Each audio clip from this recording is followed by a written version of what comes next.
likely to live near oil refineries.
If we don't like it, shut it down.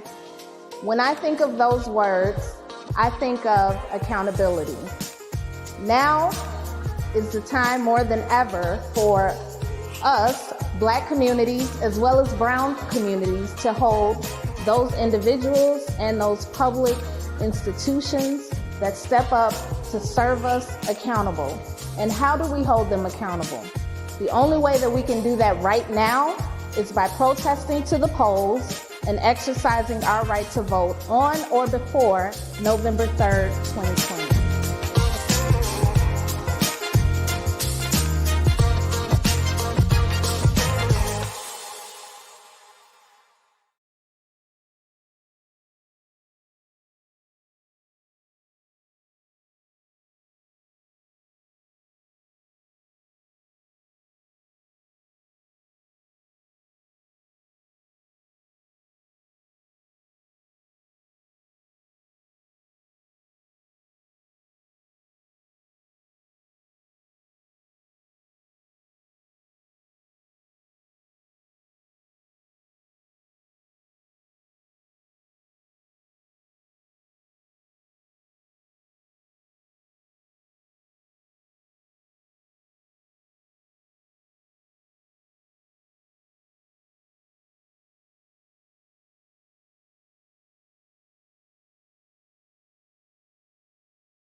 My bad. Hi everyone. My bad. I just noticed that I was muted. We just watched a debate. Amazingly for me, what I took out of it is there was no arguing. Well, there was lots of arguing, but there was no going like fighting. In a way. I have a telephone number right there. That is my Google number. So if you want to participate and call in and give your comments, I wouldn't mind at all, like people calling in. The number that I just posted is 312 75 725 6673. That is my Google number. So if you want to call in, you're more than welcome. I'm still waiting for my two friends that are supposed to be here. Henry, I sent you the link. And Robert, I also sent you the link. So hopefully you guys get here shortly. And we can start this.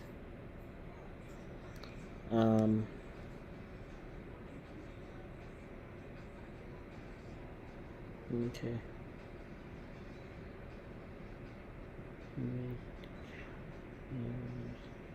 Okay. Alright, so friend needs some time. Let's see my friend Henry here. Are you getting in?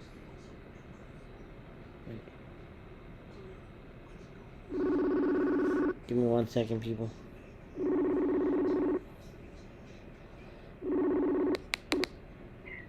Yeah, you coming in?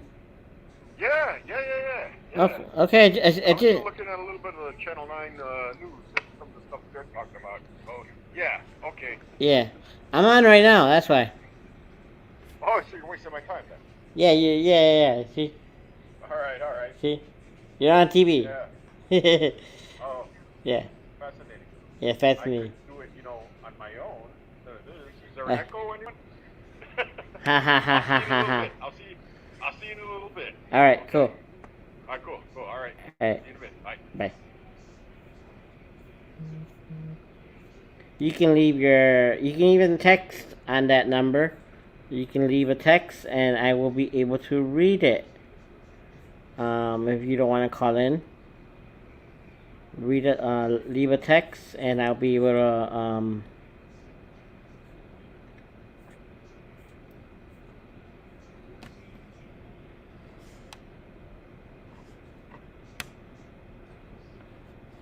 So yeah.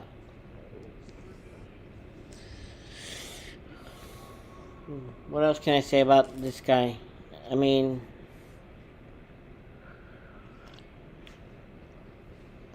okay. Today, I took the opportunity to go over a few things that I wanted to check out.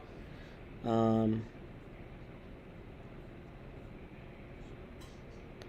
gonna do this little commercial again, and we'll be back.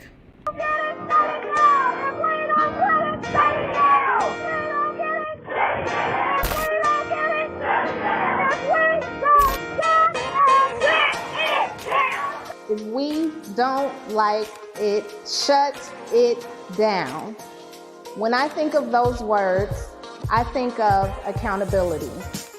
Now is the time more than ever for us, Black communities, as well as brown communities, to hold those individuals and those public institutions that step up to serve us accountable.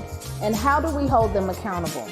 The only way that we can do that right now is by protesting to the polls and exercising our right to vote on or before November 3rd, 2020.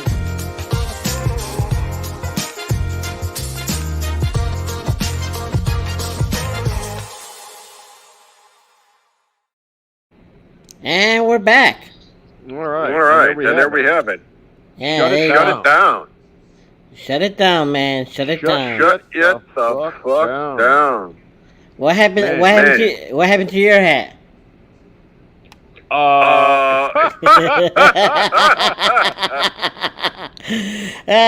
happened? What happened to your hat?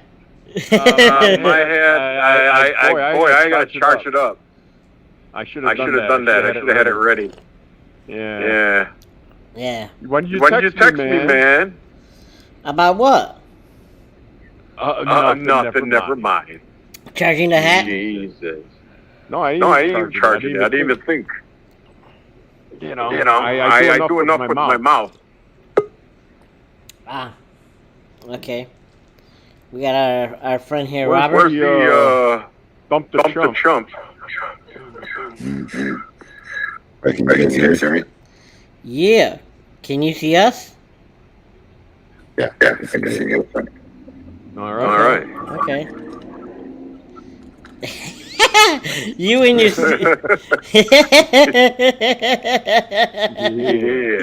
Yeah. Yeah.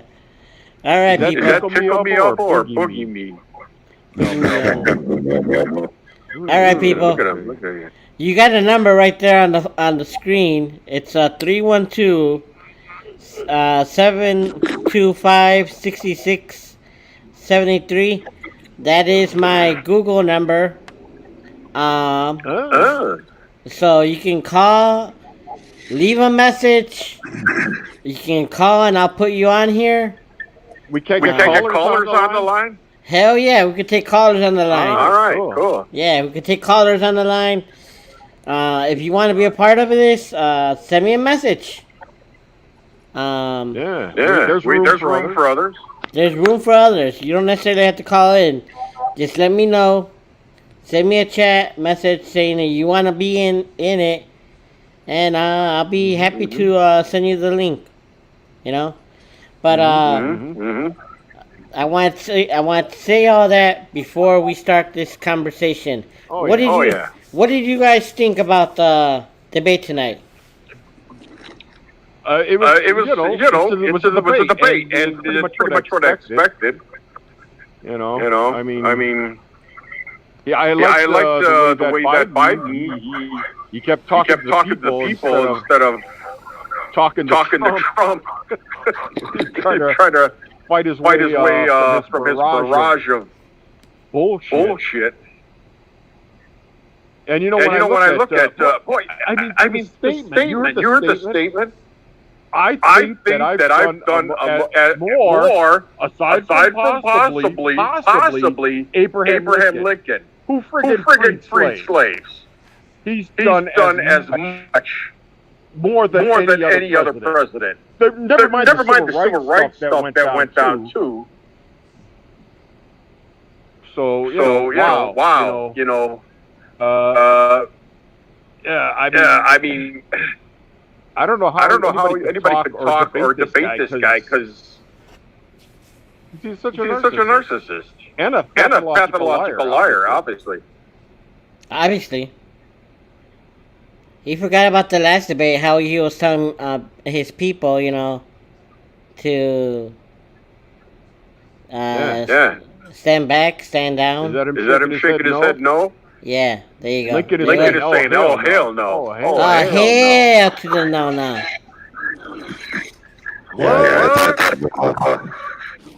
I thought it was Trump was saying, he's done more for black people than anybody else. I mean, it's like, well, Martin Luther King, I'm like that guy that's fought, for generations and leaders, and it's really, I don't know. Okay. I hear a little bit of static. I don't know if it's in your. I don't know if it's in your background, Robert, but it's not in my background for sure. Yeah, I'm hearing myself like a second after, which I don't understand how the heck Unless this microphone is a little too. Yeah. Oh, maybe it is. No, it isn't. All right. So, Right, yeah, you know, I thought it was a debate. You know, it was an actual debate where they had actual conversation. You know, I didn't like the fact that he said that about, well, Abraham Lincoln. You know, comparing himself to Abraham Lincoln. comparing himself to Abraham Lincoln. I did not like that, but okay, that's him. You know. Oh yeah.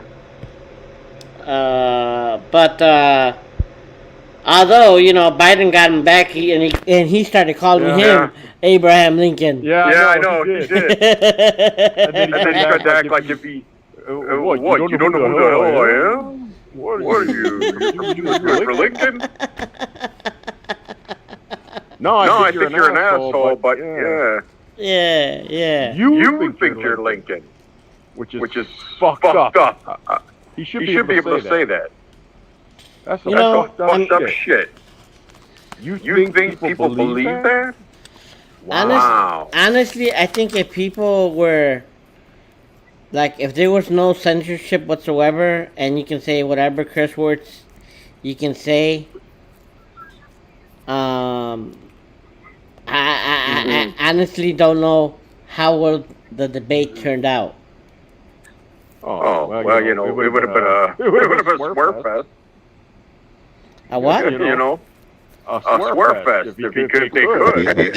I would have said they were a lot better than the last debate. That we were able to hear, you know, regardless of how we felt about either candidate, you know, I think we were able to hear both of the perspectives, although both of them did dodge questions. They did. Right. Yeah, I was pretty happy that they would talk a little more about the missions. I think Biden more so than Trump actually talked a little more on policy. Trump tried to direct attacks about Biden's son, and I'm kind of happy that the moderator didn't really let them go that route. Biden kind of just deflected it. For a minute, it just turned back and forth and talking about each other. And you know, I don't know how much I like that, but I did like when they started talking a little more about their actual policy. Yeah, you know, well, he said that he didn't. His son didn't. That he. You know, he did answer that, and you know, and that's the only point that he's bringing up. What is it? What does he say? Yeah, I made a lot of money off of him. And he's saying that. And did you believe him saying that? He said, I've never made money. Haven't made money from Russia. Haven't made money from North Korea. Haven't made money from China. But then, like you said, like Biden said, you have interest in those countries. So how could you not? Just doing business there. Yep. So I think that's a great point. Bullshit. I think my moment was when they called Biden out on his bill that he supposedly passed in 1994. You know, 1994. Not even from this century. Jesus Christ. No, but he did incarcerate a lot of black people. So, and did he say that it was a mistake? Yeah, and he tried to correct it? Definitely. So you know. But he also. I haven't heard. But I'm saying. I've never heard Trump. But I'm not. Made a mistake. But again, I'm not in favor of Trump. What I'm trying to say is, he also tried to dodge that question until the person who was in charge of the debate brought it up. Mm-hmm. Yeah. Well, you know what? You can't do that with this guy. Every little inch you give him, and he just turns it like it's a victory. Oh, I got news that he didn't. He did it, you know. And, I feel like because go ahead. Biden actually answered that pretty well. I think one of the things you mentioned was that Seldom talked about the work that he and Obama did. during the Obama administration, although it wasn't great, they actually did try to move for certain prison reform, and I think that nobody ever talks about that. So, Biden is responsible for some horrible policies. However, at least in terms of the incarceration of prison populations, the Obama administration did push certain reforms. Now, whether or not they were fully successful at it is open for debate. But I feel like at least his answer to that was a lot better than what we're used to. So anyway, that's my opinion. Yeah, and then like Biden also said that they also pardoned a lot more people, accommodated whatever the hell. There are a lot more sentences than he has. Yeah. So hey, Yep. And that's the one thing. Something his son did. Yeah, I really like the and even then, what proof does he have of this? What, some laptop? Yeah, the question that they were interesting were when they got to the immigration part. What did you guys think? About the immigration part, I think that I would have loved to seen Biden talk a little bit more about it, but what he said he's gonna do if he becomes president is exactly what lots of people want to hear. Okay. He would help people towards the path towards citizenship. Right. Exactly. Which is what this country was founded on. It wasn't just because you're white. It was all nations. Yeah, exactly. And a lot of people who come to this country, like I have friends who are part of DACA. Sometimes living with the fear of being deported. Day after day after day after day. When is ICE going to come kicking in the door or some shit? Yeah. So on this question. Oh, sorry. I was going to say on this question, I don't know how I feel because I was involved in a lot of organizing with immigrant groups during Obama administration. So I got to see firsthand how horrible a lot of those actions were.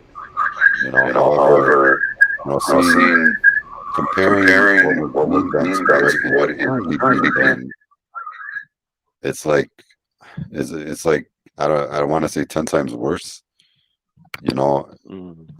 I can you guys still hear me? Yeah, I can hear you now a lot better. Okay. So I think that like the policies that Obama had in place were not good. A lot of people suffered, a lot of families suffered. I think that when we compare though what Trump is doing, Trump isn't even allowing asylum seekers and legal immigrants to come in. He's deporting refugees. He's assaulting legal immigration. So it went from an issue of, a challenge that undocumented families face to a challenge that all immigrants are facing now. And Trump, more so than Obama, is really directing a lot of his policies to hurt Latino communities. They're attacking us on the legal or non-legal. It doesn't matter. They're attacking our rights to vote. They're looking at trying to remove birthright citizenship from the Constitution. So a lot of a lot of the things that Trump is doing doesn't only impact undocumented immigrants. His Department of Justice has increased a lot of the targeted enforcement of drug policies on the Latino community. So a lot of the things that Trump was criticizing Biden for in the 1994 law that was directed at black, that hurt a lot of people in the black community, Trump has been doing that to the Latino community.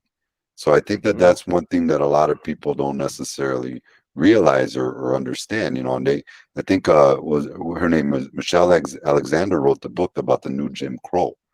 A lot of people don't see that what the Trump administration was doing, Sessions and Barr and everybody else, is exactly those new Jim Crow policies, but directed at the Latino community. They're hitting us on immigration.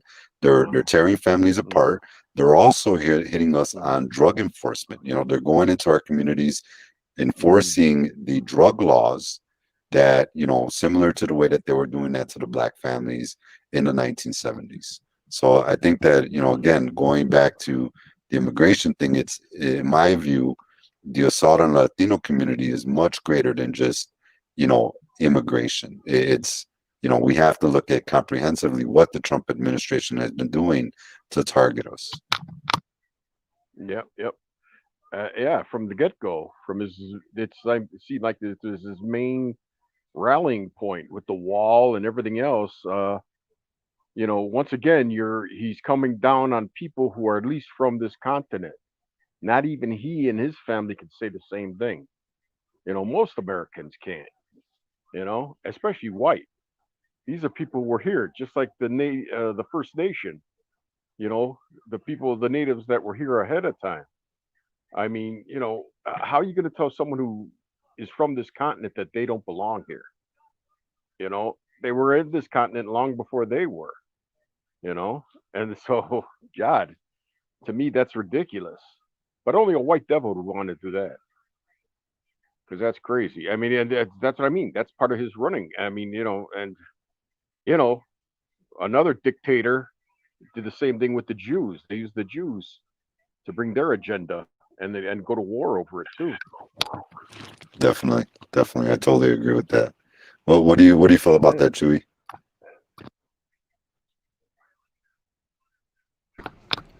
I think you're absolutely right. I mean, with Trump as president, our communities have a lot to fear. And I fear that it's this stuff that he's doing, it's not going to end with him being in office. At least with Biden,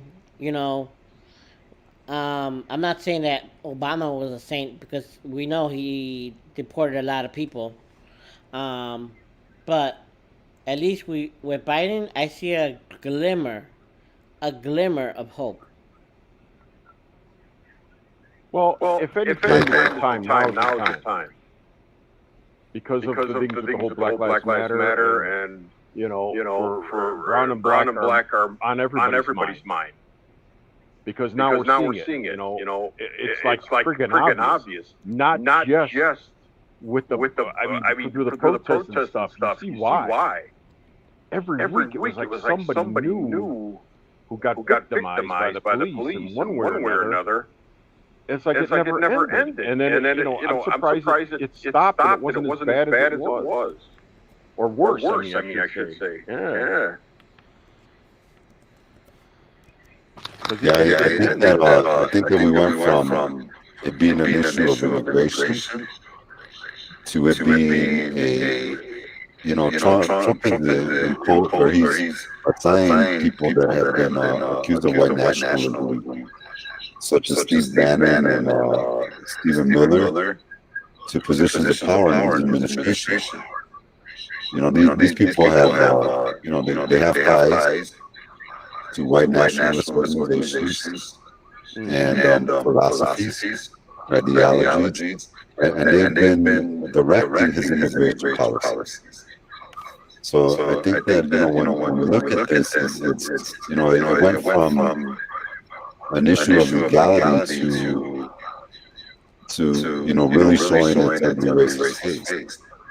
Now, I agree with you guys when we were saying that, Biden's not going to solve it. Biden's not going to, I mean, when we look at Obama's record, it wasn't great either. However, I think that, like what Chewy was saying, I think that we'll have more flexibility to try to work to make changes against the Biden administration. I don't know if you guys heard Angela Davis speak on the topic of of the election and voting on that, but I think she was absolutely right. She mentioned how under Trump, our communities are directly under attack. I feel like under Biden, at the very least, we can be on the offensive. We know we can be fighting for changes as opposed to just basically dealing with an administration that won't listen to anything we're saying. Right. Oh yeah. Yep. Definitely. I mean, and that's what I mean. And this could be a great opportunity then to do more, but we need to have more leaders stepping up too. People from communities to step up and become leaders, and not let all these politicians keep being elected to office. Because if we had a group of people to vote for to make the changes, we'd be doing a lot more than just electing career politicians and stuff. So there's more change that needs to be done, and it's not going to be easy, because these people have to learn how the system works and how it needs to be changed too, and that has to come from within, and maybe finally get some laws that people can get behind and actually try to see if there's a way to unify it. But like this, I don't even know, man. I mean, if anything, that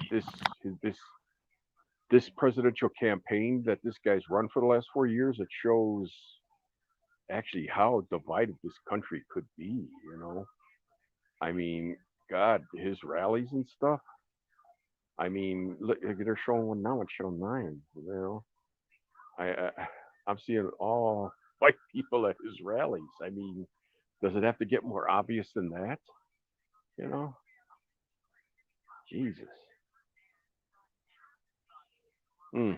Yeah, I think that I think kind of in comment to what you're saying, I feel like I've been having discussions with people online, and people have been like, voting doesn't matter, and oh, both parties are evil, and what I've been telling them is that you have to recognize the current reality. The reality is that Trump with his white nationalist supporters is leaning more towards a fascism, if you will. I mean, I don't think I'm the only person who's ever said Trump is fascist, but the country is going to the extreme right under Trump. Yeah. Oh yeah. Biden, at the very least, he's a moderate, but he's a right of center moderate. Bernie Sanders was a left of center moderate. Bernie Sanders, for all the rants that people say he's a socialist, and he's a moderate. I mean, social democrats are really, if you go throughout the world and you look at their policies, they're pretty moderate. They're more of left of center than really far left. So what I think is, in reality, is I think we need a reset, and I think that first we have to reject fascism. We can't repeat the mistakes that the people made during the Weimar Republic in Germany, that gave rise to Hitler. We can't repeat those mistakes. We have a chance right now to vote out fascism. We have a chance to do that. The thing that the Germans never accomplished. We can do that, and it's not to say that Biden and neoliberalism are gonna fix things. What it's gonna say is that we can show that we, the people, rejected fascism, and fascism was the response to neoliberalism. Now we're back with neoliberalism, and we could show that it doesn't work either. It's time for something different, you know.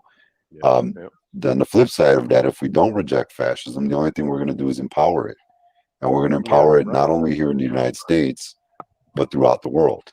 You know, we're seeing, if you look at Europe,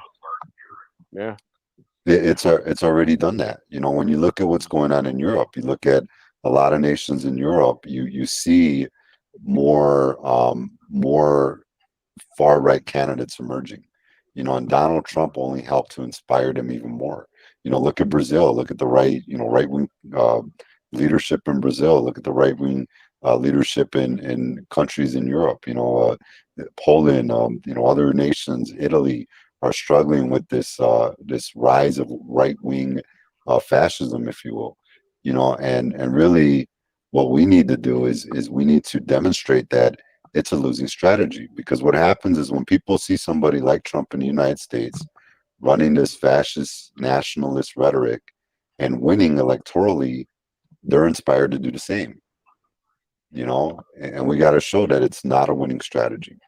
Sorry, I could rant about this for hours, but I'll let you guys go. Another interesting point, though. Another interesting point, though, is yet also look when the Black Lives Matter thing was going on, how many countries around the world were doing the same thing, you know, for something that happened in the United States. I mean, England had some. I think China and there's another European country. I know they were having rallies and stuff too, saying that Black Lives Matters. And you know, so in their way, there are people who are out there trying to fight fascism, I believe, also, you know. So that's another reason why I think around the world. So if we do win this election, it might even be a global thing to some point, because I mean, it's amazing just how many people I saw people on the news, protesting even in other countries.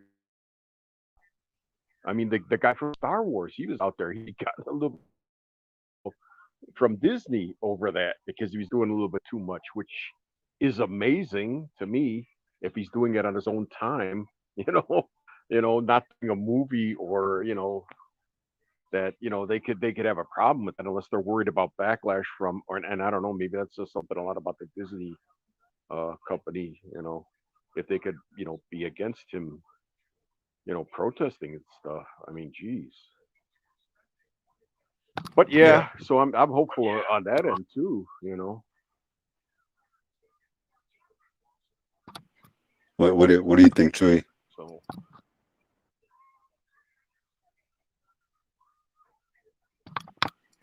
Chewy, I can't hear you. Chewy, I think you're muted.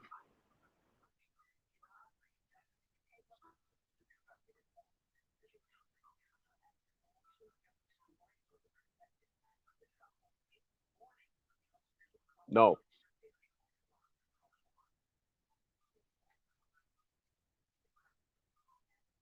Yeah, I don't know. Can't hear you. I'm not hearing you.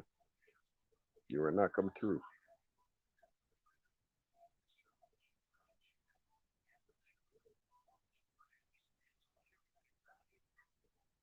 Can't hear you. Hello, Chewy. We can't hear you. Let me. Can you hear me now? Yes, I can. Yeah. Okay. There's something here that I've been messing with. Import voice, Mm-hmm. So I've been messing with that because I hear the echo in your background, Robert, and I'm like, oh, it's my computer. So, but yeah, I'm hoping for the best. I'm hoping that I'm hoping for more systemic change in this country and across the world. We really need it. Mm-hmm. We really do need but it. like I was saying, I think people are ready. I think people are ready too, but I mean, what my question is, what are we waiting for? Well, the main thing is now we is trying to get that vote out there, But it's it's not going to go away with one election. It's not going to go away without paying attention a little more to politics, to see what's going on around us and knowing what issues, you know, and maybe demanding more of the people we do, whether they be Democratic or Republican. I want to start hearing the issues, not just talk points and finger pointing, you know. That's maybe that was the old way of doing things, but no, we got the internet now and stuff where people can share opinions, and we need to start talking about what we like and don't like more.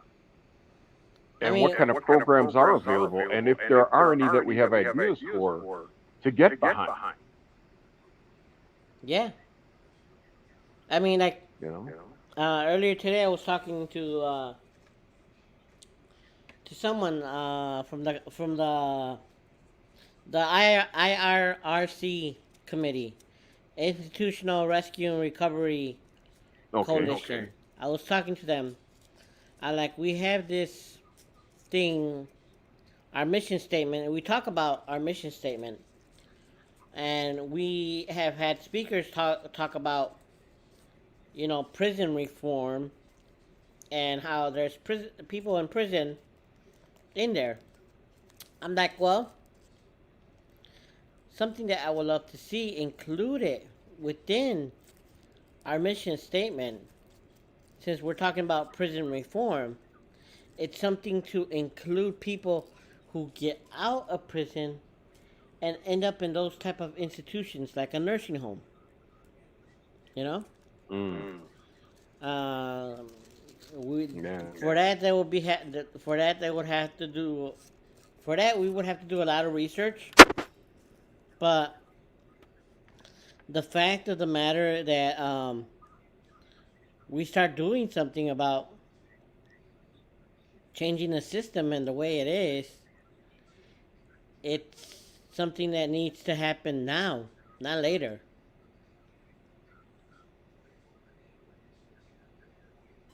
Yeah. Yeah.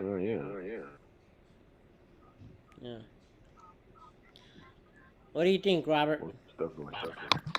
I definitely agree with you, Tree. I think that regardless, we have to continue to step up. We have to continue to fight for change. I think that regardless of what happens in the election, the fight continues. I think the only question with the election is who's going to who's going to control the federal government resources, and what does that fight look like? Does the fight look like, us, with our backs against the wall, just responding to the challenge of white supremacy and, white nationalism directed from the federal level at our communities? Or does the fight look like us looking to make, electoral gains or other gains, to try to push our policies through the federal government? I think that Trump has already shown the his willingness to break laws and do other things that really hurt our community. So I guess the question is, what does it look like, depending on who wins, right? If Trump wins, we're on defensive. We're really looking. I mean, who knows what they're going to do? Like I mentioned, one of the fears from my end is really this idea of birthright citizenship. What are they talking about doing there? How does that affect Latino communities more? How does his increased targeting of our communities really serve to destroy more of the families in our communities? He's really affecting our communities in that way. Not saying that Biden is not going to continue some of those policies, but I feel like, I don't, Chewy, I don't remember how much you remember about our 10th ward and our challenges with John Pope in the 10th ward, but we had a big issue with our local aldermen, and for us, anytime we try to make any changes or do anything in our community, the alderman was right there as a barrier. We had, he was sending the thugs after us if we spoke up against him. He was, threatening funding to community organizations that did anything that he found questionable. You know, you had to run through him before you could get anything done. We had a choice. We could either continue to live under that and continue to be reactive under those, or we could try to change it. Now, what we did was we supported people to try to remove him from office. Now, not saying that, you know, the candidates that were running at the time, you know, at the time it was another guy that we supported that, you know, he did a 350 on his politics, but the idea is that it was trying to remove that person from office. Now we had a lot of divisions in our community in the last election before we were able to actually remove them, and the divisions were that some people were like, well, this person isn't progressive enough, this person isn't progressive enough, oh, this person did this person did that. So well, our challenge was, how could we unite everybody under the sole goal of removing this corruption from office? We had to break the machine, you know, and it wasn't saying that the candidates that we were going to elect were going to be perfect. You know, they were not. What it was going to do was it was going to give us room to maneuver and to actually try to work to make more positive change. Now, you know, arguments can be made whether or not we were successful at that. You know, there's a lot of challenges with that, and that's a whole nother topic. But the point is that it opened a door for us to make that change, and you can see it throughout the city of Chicago. Look at how many of the old guard, the old political machine, are now no longer aldermen. You know, we got a new mayor, like her or hate her. You know, we have, the machine is now officially broken. You know, the question is, what are we going to do in response to that? The same thing would happen if we elected a Biden. If we don't elect Biden, we're back in the machine. You know, we're on the defensive, and it will get worse. You know, unfortunately, Trump has already promised that, you know, this was a cake. The crap he's done this time was a cake breeze, and he's looking to really push hardcore whatever the hell he wants to do in his next term, because he doesn't have to worry about reelection. So anyway, Law sorry, and order. no rants. Law and order. No rants. Yeah, yeah. Yeah, I worry. You know, will he let it go? If he has, like they said, if he has the Supreme or the court, if he has, you know, the Supreme Court all locked up with all of them, who's to say what he's not going to be able to do? You know, what kind of laws he's going to be able to pass? You know, or create. You know, I mean, because who do they love? Who do they? I mean, they got the majority now. So I mean, you know, there's only God knows what he has up his sleeve with them. You know, if he becomes president. I mean, that's why I think now this one more than ever is the one he needs to hold on to. Because yeah, if with them, then he could be, you know, he could do anything he damn well pleases. You know, and I think that's the other thing. I mean, and meaning also staying in power. You know, I mean, it won't be good. I know that. Because So what do you guys think? What do you guys think? Pack the court or don't pack the court? I think at some point you got to pack the court. I mean, why would you? How else are you gonna even things out? I mean, you know, that's one thing. With a Democratic president, has there ever been any crazy shit like what this guy has done? I mean, look at go back and look. Even Nixon. Look at what happened with Nixon. I mean, for Christ's sake, you know. Even what's his face? The other everybody, every single one since him has had their thing. You know, 9/11. I mean, you know, and his father, Bush Senior, had the Obama to his ranch in Texas. So I mean, what the hell? And then you know, the Contra stuff for Reagan. I mean, come on. You know, and what Jimmy Carter he lusted in his heart, heart or in his mind or something in his thoughts. He had impure thoughts or something. I mean, come on. That's how bad it was after Nixon. They elected Carter. So, I mean, you know.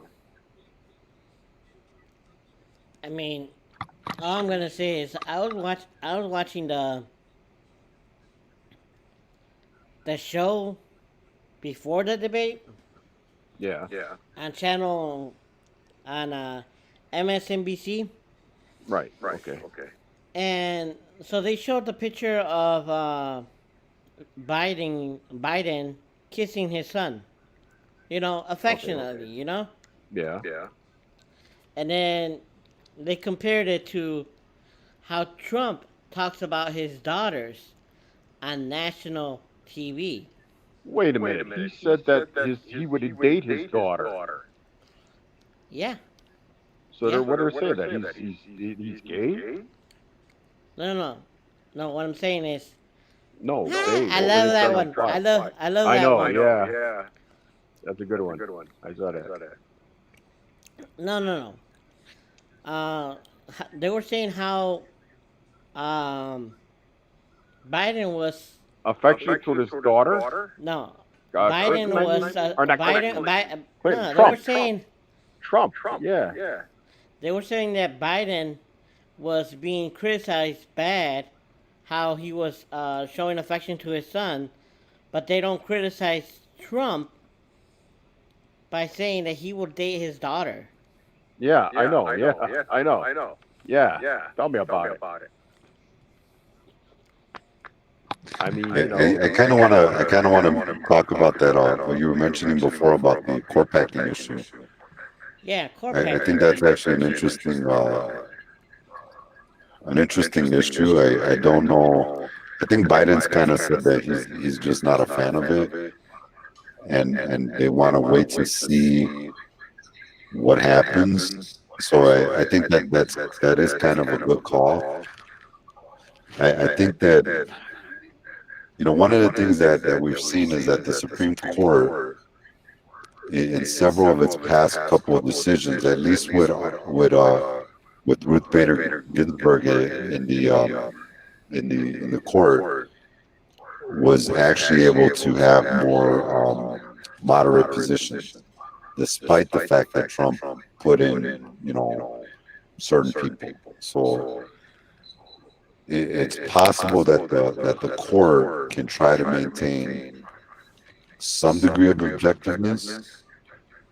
I think that there's other options, especially in terms of looking at things like impeachment. So packing the court may not necessarily be the best path forward. There may be an option for impeachment or some other avenues to explore, as opposed to adding additional people to the Supreme Court. I'm not totally opposed to it, but my fear would be if the Democrats go ahead and add a 13th person, which I'm not totally against, but it also opens the door for future administrations to basically do the same. And where do you stop? I mean, every time, Republicans have power, they're going to add new people. Every time Democrats have power, they have new people, Yeah. And essentially what you're doing is you essentially end up destroying the court itself. Yeah, I don't exactly. know how That's much. what I'm saying. That's what I was about to say. Yeah. So why even have the court if it can be corrupted in any way? Or, I mean, what do you base it on? I mean, because he didn't appoint these people because they're free thinkers. They got to have some kind of. But then I guess you never know what's in their heart, and they, to me, will it go by the law of the land and not by any kind of partisanship or anything close to it? I mean, it should be the law, and it should be for what's fair to the people. I think for the older judges that applies. I think for Trump's newest appointees, I don't think that applies, because both the Yeah, both Kavanaugh and what's her name, Barrett. They're both more what do they call them? I forgot the term that they use, but basically, they base their rulings on what they feel the founding fathers interpreted the law to be at the time, not the law as is written. And that's a scary prospect because Right. the Constitution as written by at the time was, one that favored racism and slavery, and you know what I'm saying. Right. And So I think well, the that whole thing that this go ahead, country, please. what this country was founded on, was the fact that they thought they had a right to come here and buy the land or take it from the heathens that were here and bring their Christianity here. So they everybody kind of twists. I mean, whether it's the Bible or like laws, they to try to interpret to whatever, especially when you have someone who's a narcissist, in there who, yeah, they just want to see how much they could get away with and stuff, and the more power they get, that doesn't stop it. That's not a way to. I mean, to bring it to rein it in. In other words, no. So I'm just gonna leave it. I'm just gonna say this, and I don't want this conversation to end. I want us to continue if you guys want to. Mm-hmm. But let's just remember that this country was based. That its whole foundation was based on racism. Yeah, right. On I racism. mean, there was racism here in slavery before this became a country. On full systemic racism. In the past, how they used to treat slaves. Right. Towards now in the The 70s. Native Americans that were here, the First Nation. If you look at They everything were less than white. If you look at everything that's been going on since the beginning of this country, you will see that it was all based on racism, systematic racism. Now, I don't know if you've seen the story that aired last night on Channel 9, which I was surprised that Channel 9 did this, but it was pretty cool. They talked about redlining and how I saw that. And how it was difficult for black and brown people to buy a home in the suburbs. In areas, they couldn't get a loan. And how they were and how they were labeled primarily. Mm-hmm. Yeah. But mind you, a lot of that stuff, some of that stuff came from the 30s. And how do you remember the different colors for each of the area or the four different and what they meant? Critical and then like hazardous to have people moving in from those areas. Yeah, and it's amazing. A lot the Jews and who else? Jews and someone else that they were yellow. They were the top right above because the lowest rung was like your brown and black community, as hazardous. Yeah. I mean, Jesus, yeah. That was interesting because that went back to the 30s for that redlining stuff.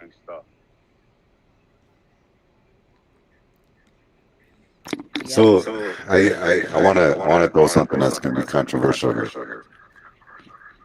Okay, so this is going to be, but I'm going to ask you guys to please be patient and please hear me out. Okay. Now,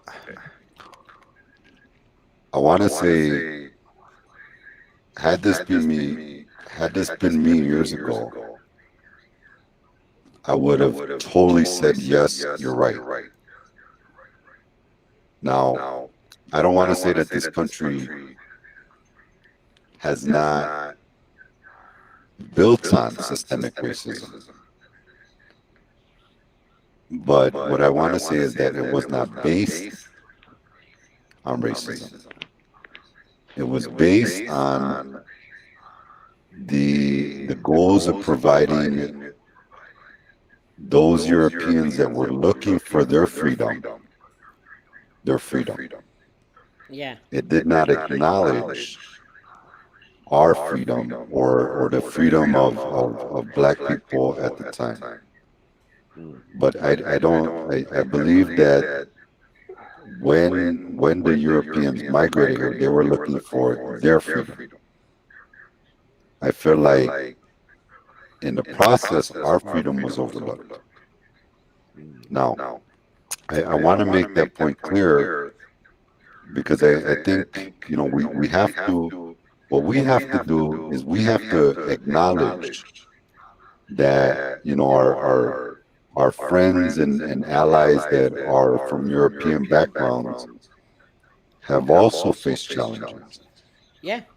And their challenges have been more of the class-based issues. But also, what I want to say is that we have, just because something was built on hate and crime does not mean that it has to continue to be built on hate and crime. Of course. And this is where my position kind of comes in, is that we have different choices. And I don't want to say which choices are right, but what I want to say is that one avenue of choices is we say everything is wrong, let's tear it down and rebuild anew. Another point of view is saying, look, everything is wrong, but we could build on it to make it better. Now, when we talk about history, the history of racism, especially as Latinos, we have to reflect, because our history is one that also has racism. Yeah. Yeah. Our history, we, as much as, but in addition, when we say this country, I wanna debate with people sometimes because they say it's not our country, and I want to say, you know what, our grandparents fought in the wars for this country.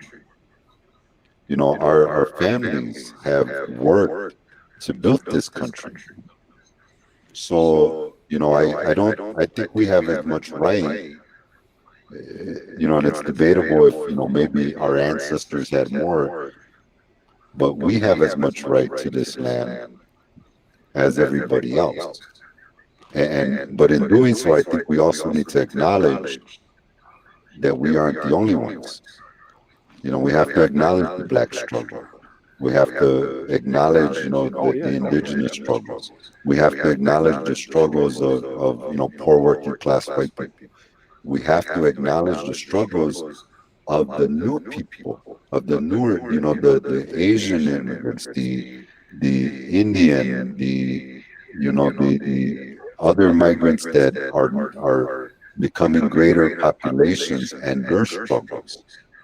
And we can see this nation as either, us versus them, or we could see the opportunity that maybe we can build a thing that is more inclusive of everybody.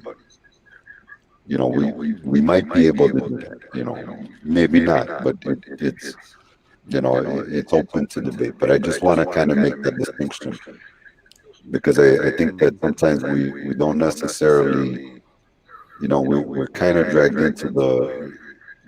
into certain issues, and we need to do more self-reflection, and also acknowledging our history in this country, for better and for worse.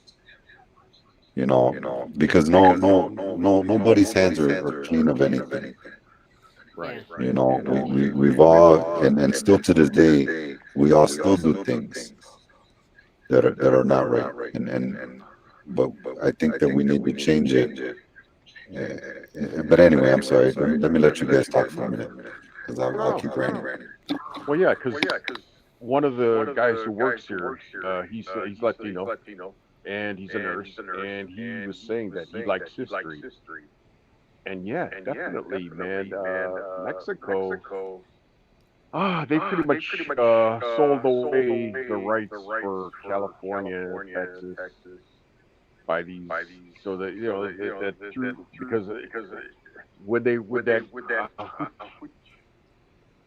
one of the presidents he signed away the land, taking away the land from the Indians and moving into Mexico too.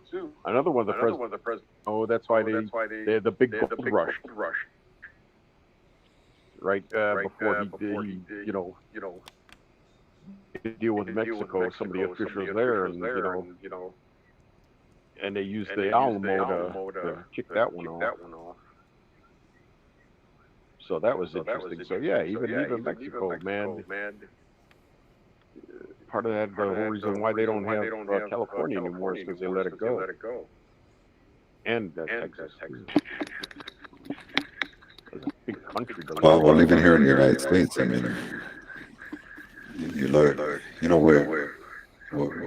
we've always been a people that have been easy to divide. I mean, like I debate with people sometimes online because a lot of people are kind of, especially in the Chicano movement, a lot of people tend to be stuck on the on the indigenous nature of our heritage, and I love it. I think it's awesome, but I think we need to understand that a lot of our culture is mixed and mestizo, and as much as I appreciate the value of our ancestors and and the struggles that the Aztec Empire faced, we're always told that the Aztecs were conquered by the Spanish and the Spanish imprisoned us, and yes, they enslaved our people, they enslaved our people, but one of the things that a lot of people never acknowledge is how many other tribes teamed up with the Spanish, that fought alongside the Spanish. And really, when we hear about the Spanish, it wasn't the Spanish that took out the Aztec Empire. It was a lot of other indigenous tribes that joined with the Spanish. The majority of people that fought in the armies of Cortez were other indigenous people, and that those divisions were exploited by the Spanish to ultimately impose their rules. But the Spanish made a lot of concessions, and not totally perfect, but the reason why we celebrate certain celebrations are because they tried to win people over. Now, they enslaved a lot of people, they brutalized a lot of people, yes, rape and all that other stuff, but we have to acknowledge, I think the problem is we never acknowledge our role in that. And the reason that I say we need to acknowledge it is because those same divisions are always used to pull us apart. Yep. Those same issues, we never look at it and say, look, the reason the Spanish were able to come in and do what they did was because we fought each other. We did not unite. We did not see that threat and realize to unite. We saw it as an opportunity for us to fight ourselves.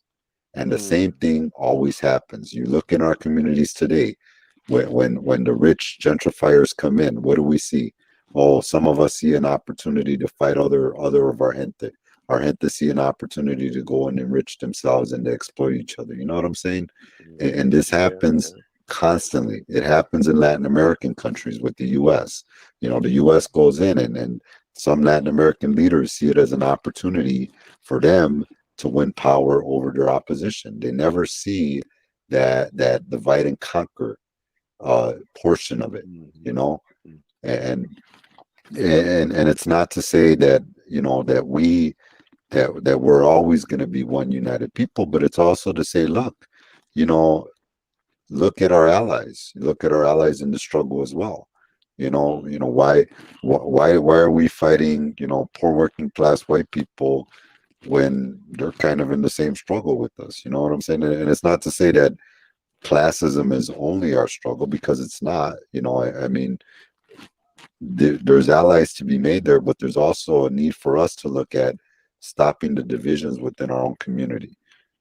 trying to unite our people. And, Yeah. And to be honest, I heard the thing that, people say, oh, the rich Latino, they're they're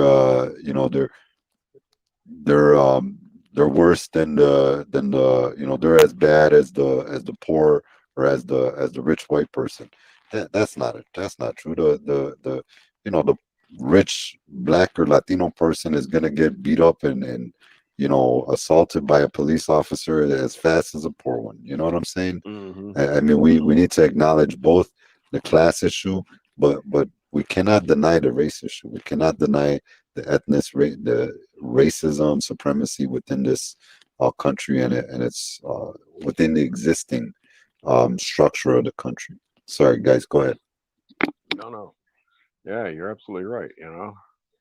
And No, go. everybody Keep on has to going, be man. pulling on the right oars in the right direction. Get everybody together in one unity. I think that's the main, and maybe that's something more than anything else.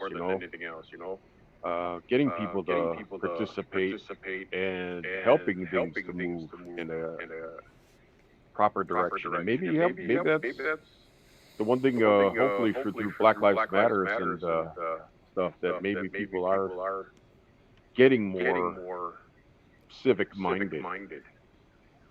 Because I mean, it's not easy. I mean, it has to be done. Otherwise, that's why guys like this guy get elected. And if this proves anything, this can never happen again. It should never be allowed. I mean, God, because I mean, I don't know. Maybe time will tell, but I mean, Jesus, we seem like maybe this close to possibly having our own little Hitler. I mean, I guess he didn't have a military behind him, but thank God.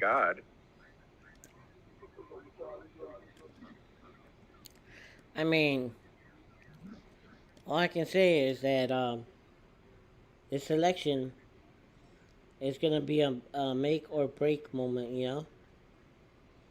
Mm. for a lot of people. Yeah, I'll say, yeah. I mean, there's no way around it. I mean, jeez. And even then, I mean, it's not like it's not gonna be like flipping a switch.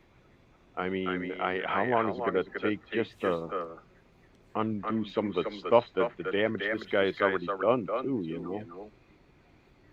I mean, I mean,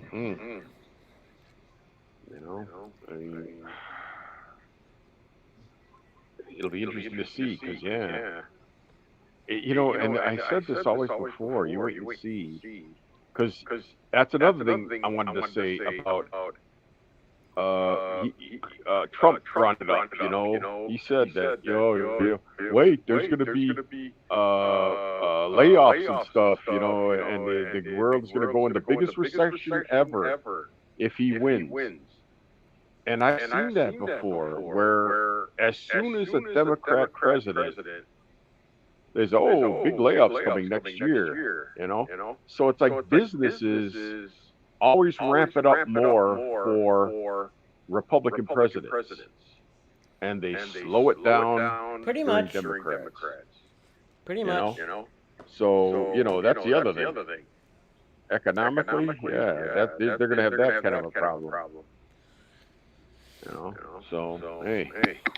I think when you look at like Clinton, I mean, Clinton had a really booming economy. I mean, I think that even what Obama and Biden were able to do with the recession, I mean, them being able to get that recession was pretty much a depression, man. It was really like the markets and everything was tanking bad. Mm-hmm. I mean, for it to get out of that, and I mean, granted, the policies were not And so how does that help the country? the best for working people, but I mean, for companies, they help them pull through. Yep. Yeah. So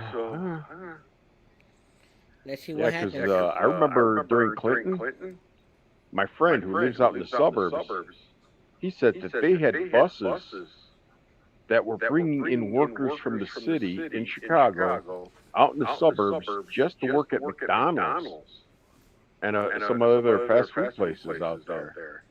Because people had such good jobs that, they didn't want to work at McDonald's. They didn't have to. And there weren't enough teenagers, to work there, except, in the fall and stuff during school. So, yeah, I was like, wow, you're kidding me.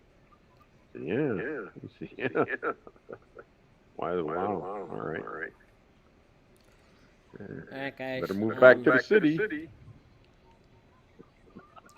No, that's, I don't know, that probably is more suburban, more so than usual.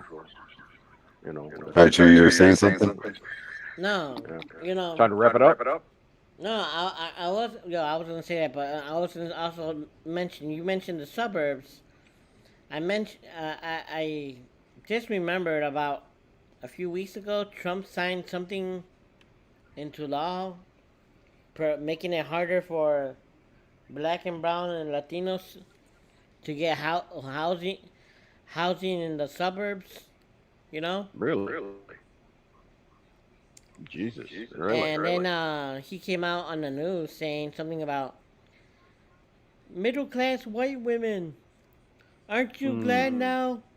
Your suburbs are protected. Now what can I do? What can I do to get your vote? I protected your neighborhood. I think that's what you're talking about. Yeah. Yeah, those. I know his rallies. I mean, God. Just watching him on Fox News for a little while that I got. It was like wild. Oh my God, the stuff he says at his rallies. I mean, my God. By the way, I think I'm the first person ever to be blocked from Fox News. You're blocked? In what way? How are you blocked? You can't get it? I can't go on their page. Oh, you can't go on their webpage? No, on their You're Facebook kidding page. me. On their Facebook On their page. Facebook page. Really? Because of this stuff here? Because as they were on the air, Mhm. and Oh, you were showing some of the debate or something? no, as they were on the air, I I did some commenting. I'm like, fuck Trump, fuck Fox News. Wow. Okay. Well, gee. All right. I would. That's you. That's a rallying point for you, man. Banned on Fox News' Facebook page Which I for don't using care. swears against their news and the president. We all know that they're pro-Trump. Oh yeah, dude. The way he goes on there, look at how he, the first debate. I mean, even the moderator. Hey, wait a minute! I'm trying to talk. I'm the moderator. How many times did he freaking say that? I mean, it was funny. So yeah. Well,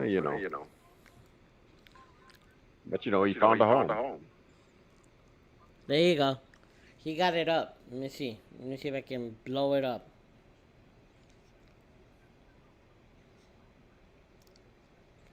Can you see it? You're gonna have to switch. Let me see. The, There we go. Trump administration highly criticizes rollback of Obama fair housing rules. Concerns. Racist concerns.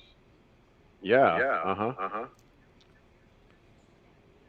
yeah.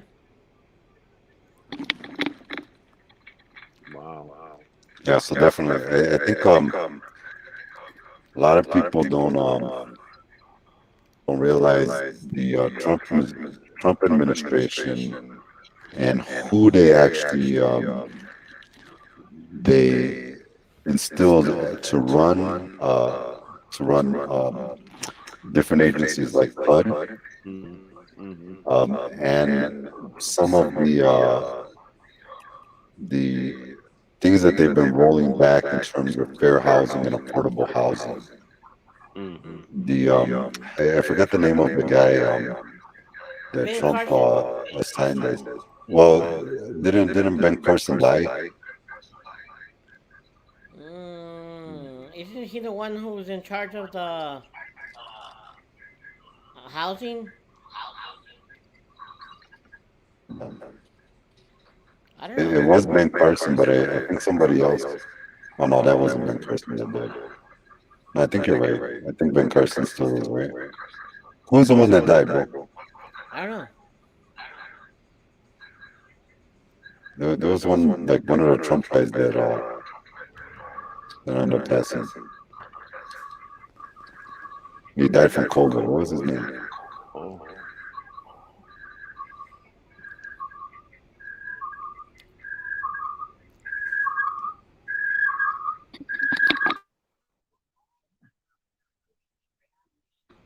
You good, Robert? I'm muting myself.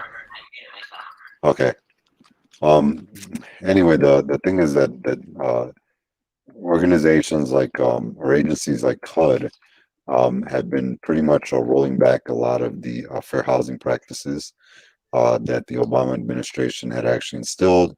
Trump himself, some of the policies that he's been pushing have been questionable, especially in terms of gentrification.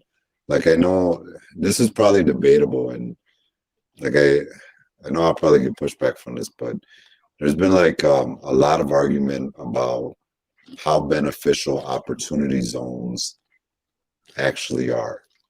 So some people have been arguing that that Trump's push for opportunity zones have been really beneficial to low-income communities. However, a lot of people have actually been talking about the ways in which these opportunity zones were used as a catalyst for gentrification, and how the opportunity zones are really being exploited by a lot of developers, in which incidentally Trump was one of them, to push these gentrification projects.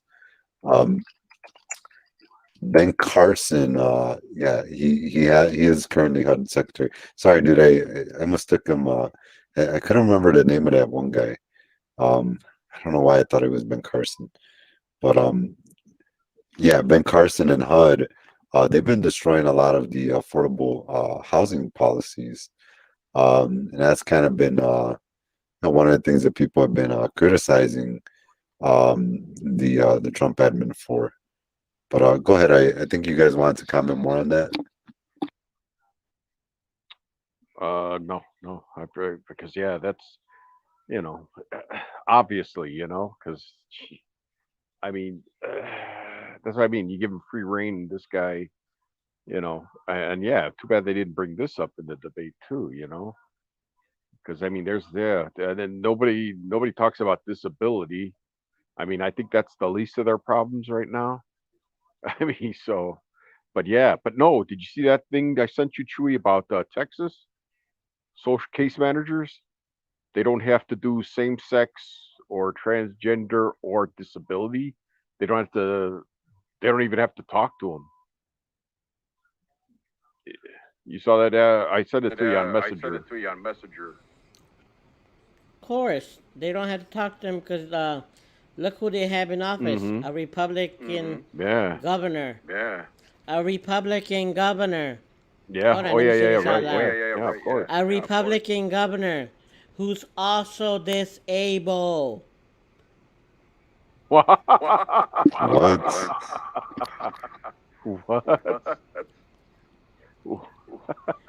A Republican Disabled how? He governor doesn't know how to tell who's time. also disabled. He uses a wheelchair. You mean they got a governor that's disabled? Yeah, they got a governor Really? who doesn't give a rat's ass about people with disabilities. So this is why I say, and this is why I say, pay attention who your close friends are. You know, because Mm-hmm. now I'm starting to Wow. see. Now I'm starting to see people who I thought were my friends, and we went to DC together, and we were Wow. yelling and screaming for hours about free our people now and free this, free that. Now I'm starting to Mm. see who these people really are, Wow. and Wow. no, he wasn't one of them, but I'm saying that because I have friends in Texas that he also fucks with them. You Wow. know, So that's these interesting. yeah, He's I mean, disabled and he doesn't want to. yeah, Wow. Is that exactly. a pre-existing condition, being disabled? Um, Yeah, I'm guessing so. Chewy, don't even. I mean, I Uh, mean, you went there, so I'm gonna go there. Unless you're the governor, no. Yeah, I unless you're know. the I agree. governor and has a lot of money, and you live in your mansion, Mm-hmm. and you live in Texas, you don't give a fuck about other people with pre-existing conditions.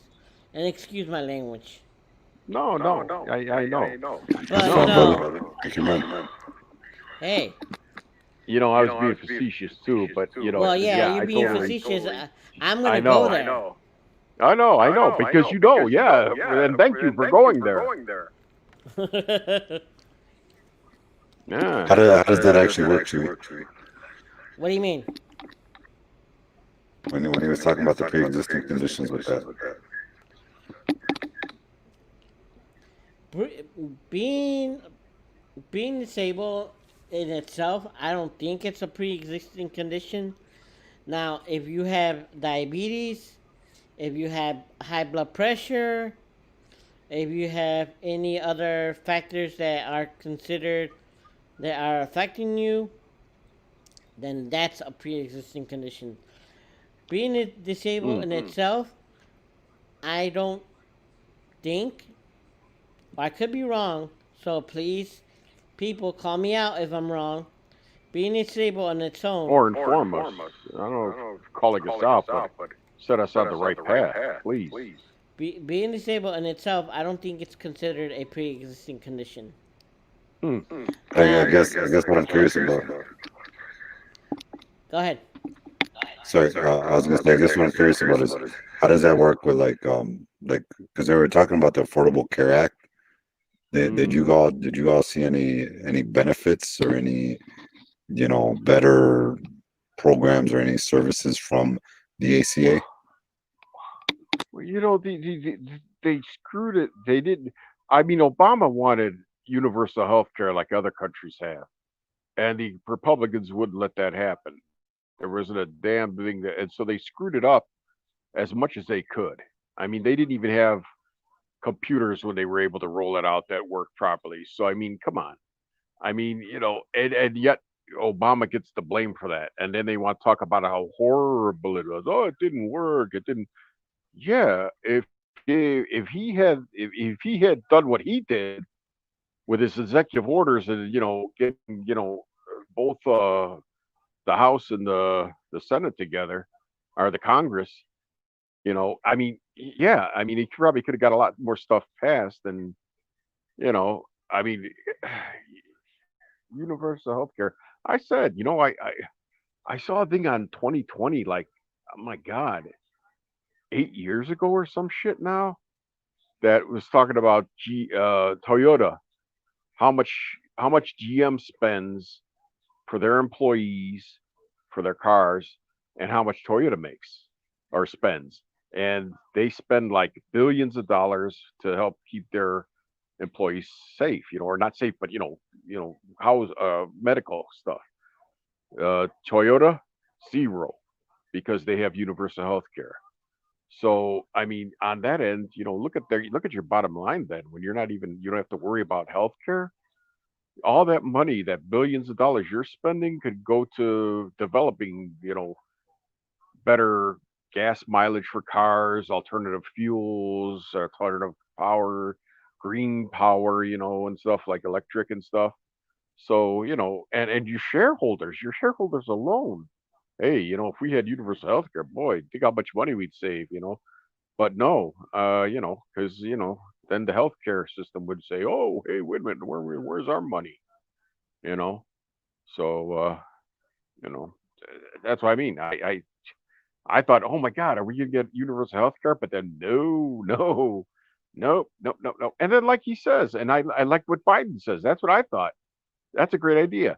You have universal health care, but if you afford to pay a premium, yeah, and then maybe there could be specific clinics and stuff where you go to where you pay for it, so that way you go to your clinic that you prefer, and you get seen maybe quicker than people who.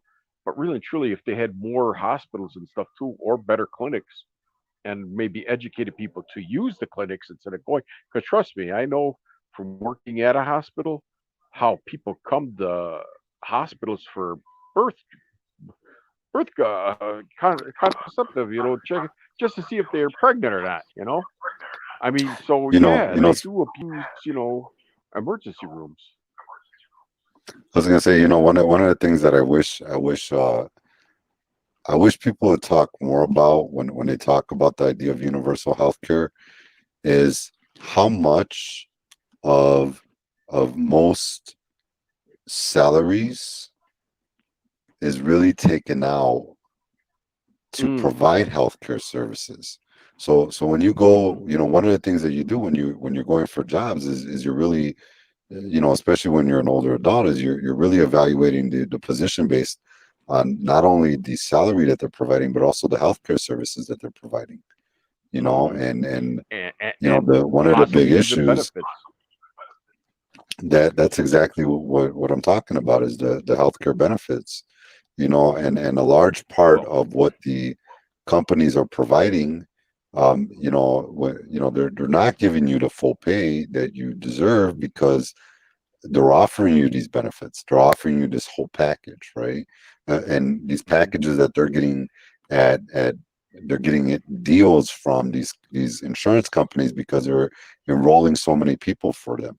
And mm-hmm. and the issue with that is if we did not, if healthcare was universal, then we would not depend on our jobs for healthcare. Mm, When I go to negotiate a contract, or negotiate a deal, a salary at a company that I go apply for, now I'm negotiating basically salary. I'm no longer mm-hmm. negotiating that healthcare package, Mm, and that's taken out the table. So that frees me up to basically ask for more money, and I yeah, wish somebody would talk more about that because that never enters the conversation. How much of our, yeah, right, yeah. salary negotiations is because of that healthcare. Go ahead, Henry. No, Sorry. I was also going to say, also for because that's the thing I used to say back when I.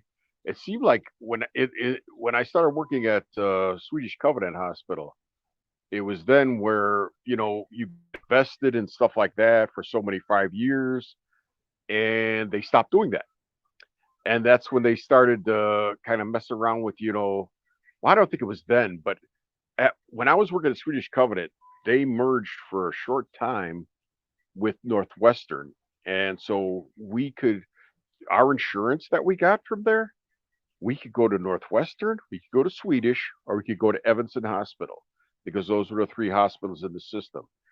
And it was only like I think 25 dollars from each paycheck, and they actually stopped them from offering that. They said that it was like insider trading or something, that it was too good, no other insurance could compete with it. So they we had to stop, and then we started paying more money. I mean, we could still go to our own hospital and stuff, but it was interesting that they broke that up, you know. And so what I'm then the other point is there's also I noticed, yeah, we're paying now for more for our healthcare insurance, and we're also paying more for our retirement stuff, our retirement benefits, because we have to pay in, and they're only matching by 4%. Kind of the thing before, when you worked full time hours, you got the benefits. They had the healthcare stuff, and then you had the retirement stuff all included. And now, yeah, we got to pay, and just have a tiny little 4% added to that. And if you have a family, I don't see how the hell. I mean, So I would love for us to continue this conversation and have more conversations about healthcare and our communities. People who are joining once in a while or looking at this. If I know I have plenty of friends who talk about universal healthcare and how we want to see it. I would love to see one of my friends come on the show and talk about this a little bit in-depth discussion, and let's talk about it.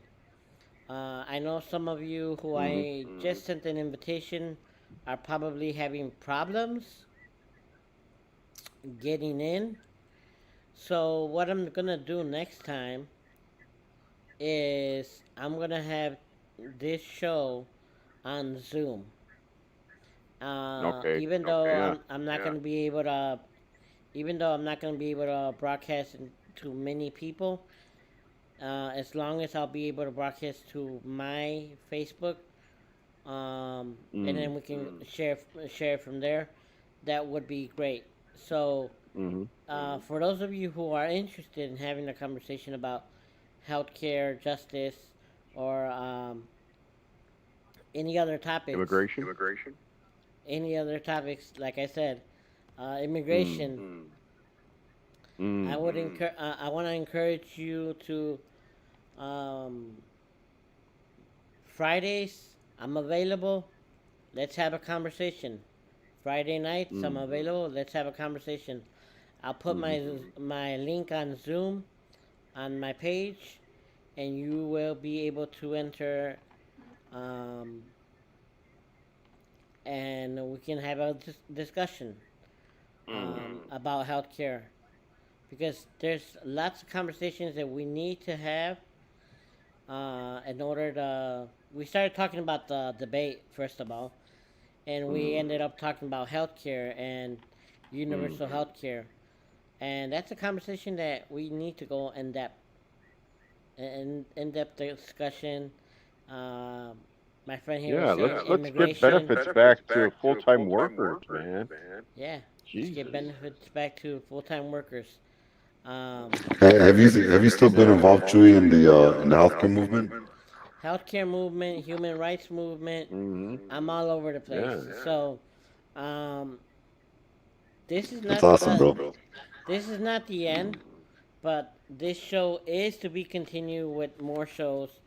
If not here on Zoom, and that way we will have an accessible way so people can join us over the phone or through their computers. So I didn't get no comments on my Google link, on my Google Hangout. Although I had that open, this conversation today was sponsored by Arise Chicago. It's a great organization on the southeast side of Chicago. I would say that they're an amazing organization, and Roberto can give you more information about this. But for now, I would like for us to let's continue the conversation if we want us to. If we want to end, it's up to you, all of you. I mean, I'm cool with whatever you guys actually. I'm cool. It's about 11:50. I could probably hang out for another 10 minutes. I gotta start. I gotta get some work done though before I crash out. Yeah. But just really quickly, a plug for Rise. We're just a group of I don't know. People call us rabble risers, whatever they want to call us. Southeast side of Chicago. We just do various things. Right now involved in a wide variety of issues. We run a Facebook group that talks about local issues. We're also posting more information about local news stories and other things to try to build a more of a media presence, help keep people in our community informed and things that are going on. We've been around for, oh my God, I want to say 15 years or so. It's been a while. But anyway, we basically cause trouble on the southeast side of Chicago. So anyway, if you guys are interested, you can check us out. We do have a Facebook group called Rise Southeast Chicago. Feel free to say what's up. Join through. I go by the name Roberto X. So feel free to say hi to me, say what's up, and me and Chewy known each other for years. Been involved in a wide variety of actions together. He helped us in a lot of causing trouble on the southeast side of Chicago. No. Of And, course, I lived in the southeast side. Why wouldn't I? I know, brother. Back in the day, I lived in the southeast side, so I had to cause trouble. always, Chewy. Yeah. But yeah, it's pretty much what I got to say about that. But it's been really fun. I'm very, very, very, very, very extremely camera video shy, but somehow Chewy convinced me to come out and talk to you guys, which is something that I would never have done for anybody else. But Chewy, thank you. I don't know, he just got a way of motivating people to do things. So come on in. So, Come on in. oh man, you like totally convinced me. You don't know how many people have been trying to get me to come out on video or to talk to people, and I'm like, no, I'm shy. But Well, at least you got me to come out, brother. Well, at least we got your voice. We didn't get your face. But Yeah. we got your voice. Well, the voice is horrible, man. Even that. No. It's a help. It's always helped to have somebody who knows things and maybe takes the bullshit that we like to sometimes do and keep us on track too of what sometimes the big picture is too. I always think that's really cool, and I like the fact that you do have some experience with your communities, and actually doing protests or whatever, so you know what you're talking about, and I rely on that too, because I definitely, like that input, and that only helps us. It makes it a lot better for us, It makes it a lot easier doing this, So on that part, I have to say thank you because it's been cool, These different sessions we've had, I think I feel good about it when I'm done, Let's get it on. Yeah. You're talking to the guy that plays goofy memes and celebrity deathmatch. No, man. that's I don't know. what I like. I don't know how. That's what I mean. No, and that's the part I like too. I like, it's always good to have a good sense of humor with stuff. Let's get it on. Looking at somebody. Get it on. Somebody has. I forget if it's. Next time we have to watch more Prime. episodes. Yeah, Prime or Netflix has the Celebrity Deathmatch stuff on. I was like, holy yeah, I was like, what the hell? Celebrity Deathmatch? I just remember over the weekend. I was like, damn, look at that.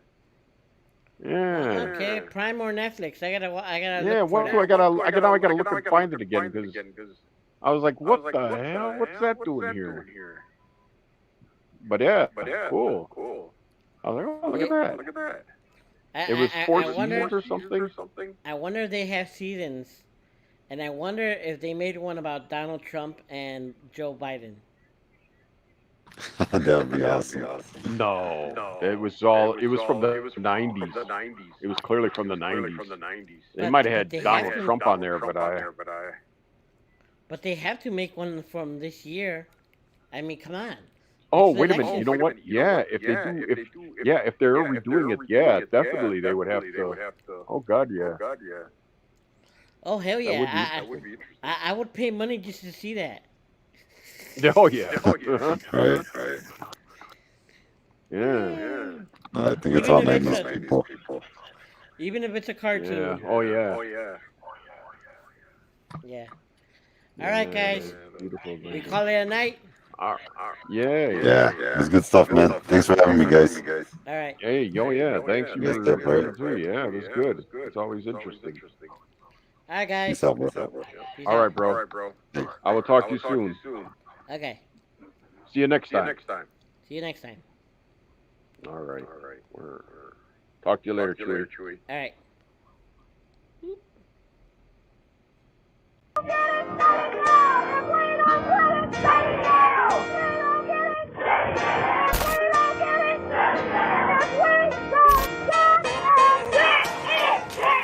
If we don't like it, shut it down.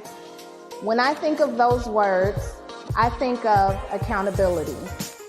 Now is the time more than ever for us, Black communities, as well as brown communities, to hold those individuals and those public institutions that step up to serve us accountable. And how do we hold them accountable? The only way that we can do that right now is by protesting to the polls and exercising our right to vote on or before November 3rd, 2020.